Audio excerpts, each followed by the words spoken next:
Oi, gente, Pétalas 9. Estou aqui nessa noite fria para convidar você a se inscrever no canal, deixar sua curtida, seu comentário, compartilhar os nossos vídeos, conhecer o nosso canal, os outros vídeos que nós temos aqui.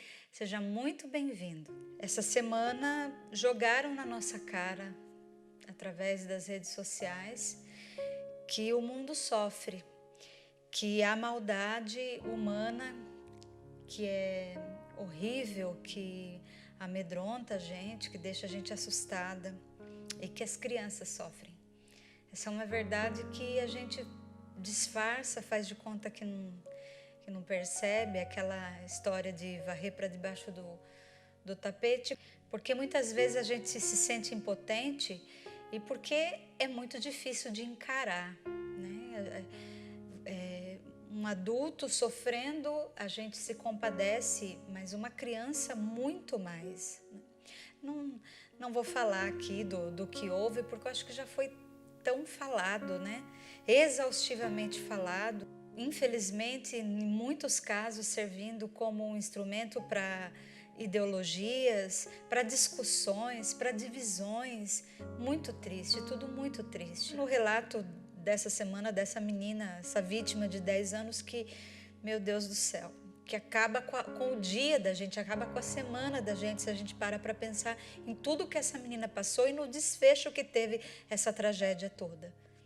Infelizmente, a gente tem visto isso, crianças que são órfãs de pais vivos. Não quero com isso atirar pedra em ninguém, e nem aqui me colocar como o maior exemplo de mãe, como mãe perfeita. Não, eu não sou uma mãe perfeita, muito pelo contrário, são muitas as vezes que eu levo para minha confissão o relato das vezes que eu poderia ter sido uma mãe melhor. Mas uma coisa eu sei, e eu acredito que você que também está me assistindo tenha isso no coração: eu não sou uma mãe perfeita, mas eu quero morrer tentando. Nem que eu confesse 10 vezes a mesma falha, mas eu quero morrer tentando, porque isso Deus já trabalhou no meu coração, esse entendimento de que não há nenhuma outra missão nesse mundo maior do que a missão de ser mãe. E vendo todas essas situações, principalmente esse caso terrível que nós acompanhamos nessa semana, bate aquele desespero, aquela sensação de impotência. A gente pensa: meu Deus, o que eu posso fazer por isso? Em primeiro lugar, a gente, como pessoa humana, a gente precisa fazer a nossa parte de denunciar todo e qualquer tipo de abuso, né? Ninguém precisa se expor de forma anônima, mas a gente não pode deixar passar, a gente não pode ser omisso numa situação dessa. A gente precisa, de alguma forma, tentar ajudar aquela vítima que está sofrendo. E também olhando para mim, assumindo o meu lugar, o meu papel nessa história. Como cristão, como cristã, eu preciso, se eu não tenho uma forma concreta de ajudar, eu preciso assumir o meu lugar e entender que eu não posso receber esse tipo de notícia como uma outra pessoa que não é cristã recebe. Não porque eu estou acima dessas pessoas de maneira nenhuma, mas pela clareza, pela consciência que eu tenho do que está acontecendo ali. Então eu preciso entender que quando chegam essas más notícias, a primeira coisa que eu faço é chorar diante de Deus e implorar por essa situação, implorar por essa vítima, pedir misericórdia, pedir que Deus realize uma obra. Muito mais, e eu não estou aqui criticando quem fez os posts falando verdades, né? Especialmente aqueles que são líderes cristãos e foram lá e colocaram, defendendo as vítimas dessa situação, e é isso mesmo, a gente precisa se posicionar. Mas muito mais do que se preocupar com um post, que muitas vezes vai gerar só briga e não vai mudar a opinião de ninguém, eu preciso fazer a minha parte como intercessora. Preciso entender que a oração é um ato concreto, que a oração pode atingir o coração de alguém no mundo que esteja sofrendo agora. Lembra do testemunho da Glória Apolo? Que ela diz que Deus mostrou para ela que quem salvou a vida dela, se você não conhece o testemunho da Glória Apolo, procura aqui no YouTube e veja o testemunho surpreendente dessa mulher. E no meio do relato que ela conta, ela diz que Deus revelou para ela que quem salvou a vida dela foi uma pessoa muito simples, um senhor muito simples lá do outro lado do mundo, que embrulhou, se eu não me engano, um punhado de bananas num jornal, e naquele jornal contava a história dela, que ela estava internada entre a vida e a morte, e ele rezou por ela quando chegou em casa, e a oração dele atingiu a vida de Glória Polo, e ela é hoje esse grande testemunho mundial, esse grande testemunho para a gente, que a gente fica de boca aberta de ouvir. A minha oração, não olhe para você, mas eu sou pequeno, eu sou fraco. Olhe para Deus, olhe para a grandeza dele. Sim, você é fraco, sim, você não tem condições de ajudar, mas o nosso Deus tudo pode. Sim, nós podemos rezar e as coisas podem ser revertidas na vida da pessoa. Aquilo que parecia que não haveria jeito, Deus dá um jeito, Ele começa sempre uma nova história. E eu preciso assumir o meu lugar de intercessor. E em segundo lugar, eu queria trazer aqui a frase da Madre Teresa de Calcutá, que dizia: quer fazer algo para promover a paz mundial? Vá para casa e ame sua família. Veja, eu não posso salvar o mundo, mas eu preciso salvar aqueles que estão à minha volta. Tem muito a ver com o vídeo passado, que é essa coisa de servir quem está à minha volta. E falando agora dos filhos, eu preciso entender que esta é uma alma imortal que Deus me confiou e que eu preciso devolvê-la para Deus e fazer todo o possível, tudo que estiver ao meu alcance para que essa alma viva plenamente os planos que Deus tem para ela. E quando eu chegar diante de Deus, não quero parecer fatalista, não, mas isto é uma verdade. Quando eu chegar diante de Deus, Ele vai me perguntar: o que você fez com aqueles que eu dei para que você cuidasse? Isso engloba o meu esposo, isso engloba os meus filhos, principalmente os meus filhos, que são almas inocentes que eu sou chamada a ajudar Deus a moldar.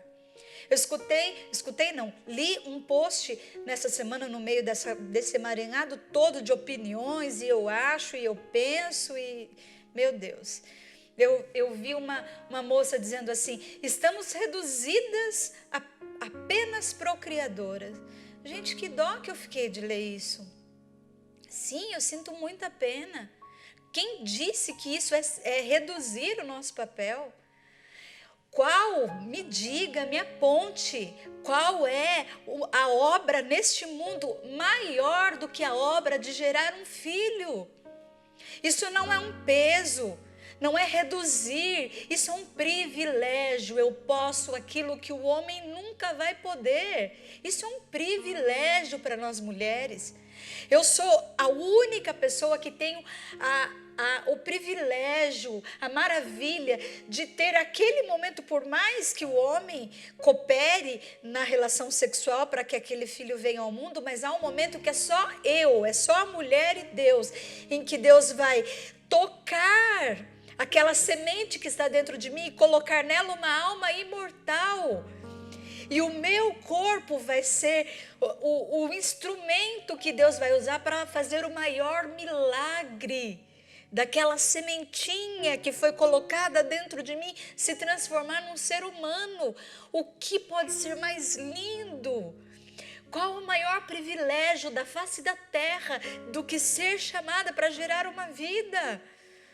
É tão triste ver que as mulheres não estão compreendendo, estão achando que isso é um peso, que isso é uma maldição, e olham isso só a parte negativa, só a parte da dor, só a parte do sofrimento, e não vê que é no parto que eu me assemelho a Jesus, que eu dou a vida ali, que eu entrego o meu corpo na mão de alguém, na mão de um médico, para gerar vida, para promover o milagre, o maior milagre de todos. Por isso eu preciso entender que o milagre não parou. Eu preciso a cada dia plantar no coração do meu filho, da minha filha, o milagre da fé. Eu preciso catequize o seu filho. Fale das verdades da igreja. Mas não ensine ele só a conhecer leis, porque a igreja vai ser para ele um peso, porque Deus vai ser um carrasco, um juiz. Ensine esse filho a amar. Fale no ouvido dele todos os dias, especialmente na primeira infância. Todos os dias, era assim que eu fazia com a Luma, todos os dias, ela no meu colo, eu ia no ouvidinho dela, ai que saudade, e dizia: Luma, Deus ama você, Luma, Jesus ama você, Luma, a Virgem Maria ama você, Luma, o anjo da guarda, e eu ia dizendo todo o povo do céu, que eu sabia que amava, que torcia por ela, que ela poderia no futuro tê-los como amigo, para que eu sei que as palavras elas são poderosas, o subconsciente, o inconsciente, eles absorvem as coisas que estão à volta. Então eu queria que o subconsciente, o inconsciente dela absorvesse que ela era amada. À medida que ela foi tomando consciência, eu fui contando para ela sobre as vocações e dizendo para ela que ela precisa descobrir a vontade de Deus, porque assim ela vai ser feliz. E colocando, semeando no coração dela aquilo que nós precisamos fazer. Eu e você precisamos mostrar para os nossos filhos que existe um Deus ao qual eles têm que se submeter. Um Deus que tem leis. E leis que não são impostas simplesmente como peso, um fardo.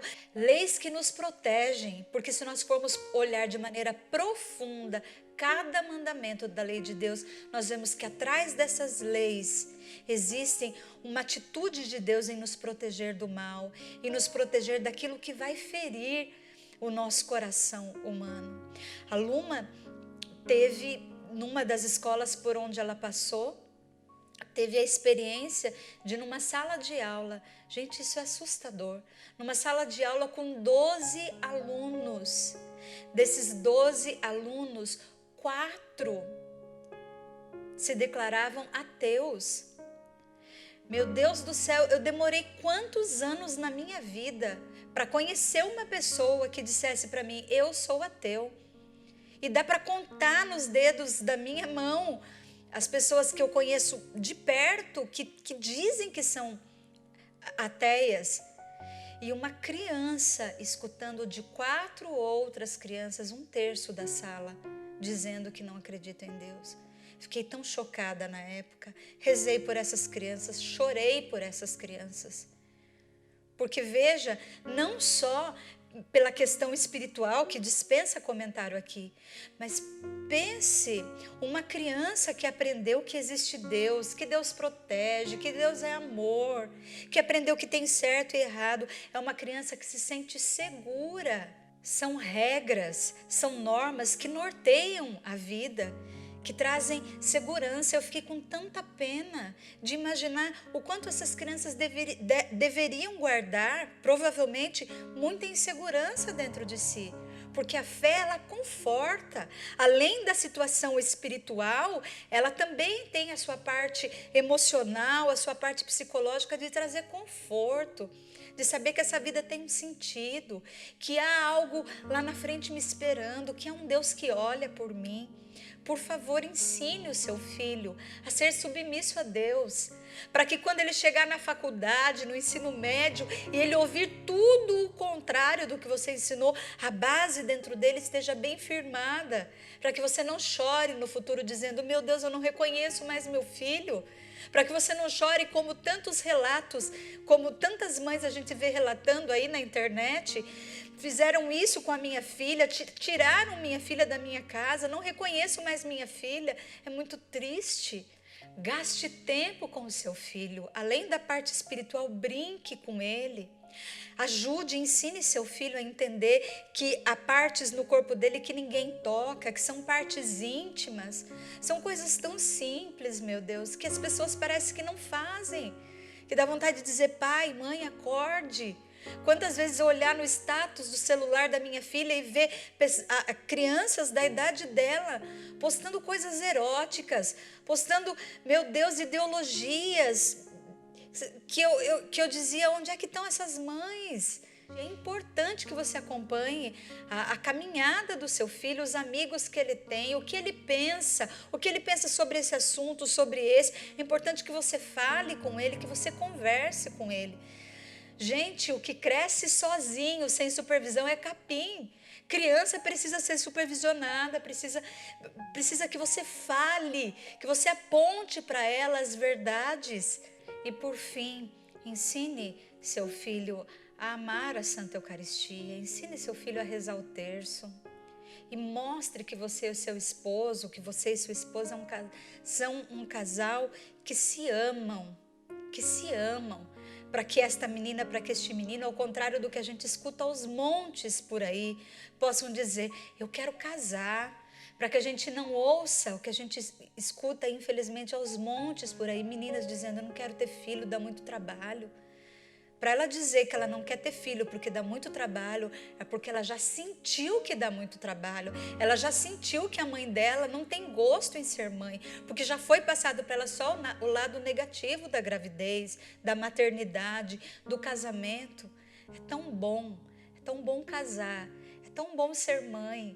Há tanta beleza no sacramento do matrimônio. Vamos contagiar os nossos filhos com a parte bonita, com a parte santa desse sacramento. Que a Virgem Maria nos ajude a acordarmos como mãe. Como eu dizia, por mais que a gente perceba que a gente não é uma mãe perfeita, um pai perfeito, mas que a gente nunca desista. Que a gente ame os nossos filhos de forma concreta e que eles, à medida que forem crescendo e forem enxergando os nossos defeitos e forem vendo que a gente não é, que eu não sou a super-heroína, que o pai não é o super-herói, eles possam entender, minha mãe não é perfeita, meu pai não é perfeito, mas uma certeza eu tenho, eles me amaram. Deus abençoe sua vida, sua maternidade, rezemos pelas crianças, rezemos pelo mundo que sofre, rezemos pelo mundo que jaz abaixo da maldade humana e da maldade diabólica, mas Deus é maior. Deus há de vencer e nós façamos a nossa parte para que a vitória de Deus aconteça em primeiro lugar dentro da nossa casa e se alastre para todo mundo.